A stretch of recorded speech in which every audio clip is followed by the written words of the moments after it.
Vietnam's aviation sector is taking a bold step, one that could reshape the region's dynamics and tilt the balance of power in the global aerospace industry.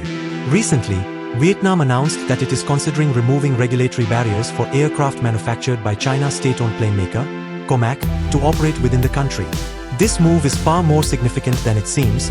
It represents a deeper shift in economic partnerships, geopolitical alliances, and the future of aviation in Asia. For decades, the skies have been dominated by two giants, Boeing from the United States and Airbus from Europe. These companies have long been the trusted suppliers for airlines across the world, including those in Vietnam. However, the story is beginning to change. China's COMAC, the Commercial Aircraft Corporation of China, has been quietly but steadily working to become a serious player in the aerospace market.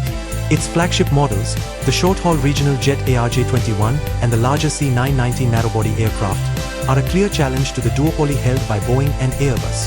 Yet, COMAC faces significant hurdles. One of the most glaring issues is the lack of certifications from the EU and the United States, which limits its ability to sell or lease aircraft to international carriers. Critics often dismiss COMAC as a regional player, confined to the Chinese market, but Vietnam's recent announcement signals a potential breakthrough. Even more notably, Vietnam is pressing forward with this decision despite US warnings of potential sanctions for engaging in aviation deals with Chinese manufacturers. This defiance underscores a broader trend. Vietnam is choosing to assert its independence, even if it means going against the wishes of the United States. Deputy Prime Minister Tran Hong Ha recently met with COMAC Board Director Tan Vang Ging in Hanoi, where they discussed the possibility of removing regulatory obstacles that currently prevent COMAC planes from operating in Vietnam. The government is now actively reviewing its aviation rules to make this a reality. For COMAC, this is not just an opportunity to expand into Vietnam, but a symbolic victory that validates its ambition to compete on the global stage. What's more, many Vietnamese airlines have already shown strong interest in the COMAC C919, with several indicating plans to purchase the aircraft very soon, possibly within this year. These airlines are enticed by the C919's affordability and the opportunity to diversify their fleets away from Western suppliers like Boeing. If these deals go through, it could mark a significant turning point for COMAC's ambitions to break into international markets. This move has its roots in more than just aviation. Vietnam and China share a complicated relationship, marked by both cooperation and competition.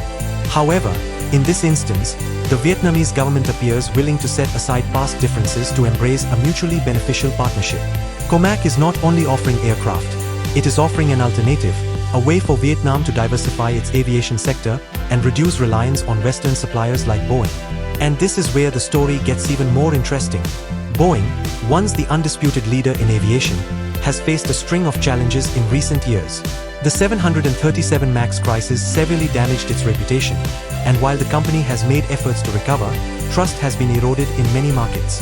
Add to that the aggressive trade policies and tariffs implemented by former US President Donald Trump, which created additional barriers for countries like Vietnam to engage with American companies.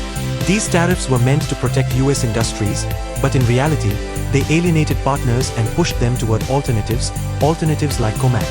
The C919 COMAC's flagship narrowbody aircraft is designed to compete directly with Boeing's 737 and Airbus's A320. While it may not yet match the technical sophistication or global reach of its rivals, it offers something invaluable to countries like Vietnam: affordability and regional cooperation.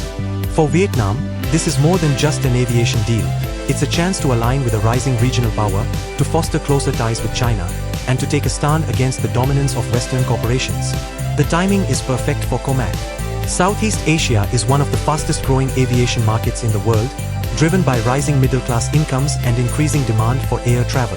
Vietnam, with its booming tourism industry and expanding airline networks, is at the heart of this growth. Low-cost carriers like Vietjet are constantly looking for ways to reduce costs and increase efficiency. If COMAC can prove that its planes are reliable and cost-effective, it could secure a foothold in this lucrative market. During COMAC's Southeast Asia marketing tour last February, the company flew two demonstration planes to Vietnam, showcasing their capabilities and signaling their readiness to compete. This kind of direct engagement, coupled with Vietnam's willingness to adapt its regulations, shows how serious both sides are about making this partnership work. Critics may point out that COMAC still has a long way to go in terms of technology, safety records, and international certifications. But let's not forget, every giant starts small. Boeing and Airbus didn't become industry leaders overnight. What COMAC represents is not just competition, but a challenge to the status quo. It is a reminder that the aviation industry, like any other, is subject to change, innovation, and disruption. For Vietnam, this decision could be a game changer. By opening its skies to COMAC, the country is not only diversifying its aviation sector, but also sending a message to the world. It is a message of independence, of refusing to be confined by the traditional power structures dominated by the West.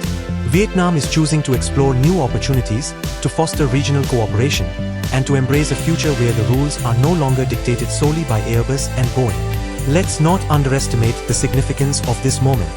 The skies over Vietnam could soon be filled with COMAC planes, a sight that would have been unimaginable just a few years ago. And as this happens, the world will be watching, not just to see how these planes perform, but to understand what their presence means for the balance of power in the aviation industry. Thank you for watching Shanko Plane News. If you enjoyed this video, please like, share, and subscribe to support our channel. Your engagement helps us bring you more insights and updates from the fascinating world of aviation. Once again, thank you, and we'll see you in the next video.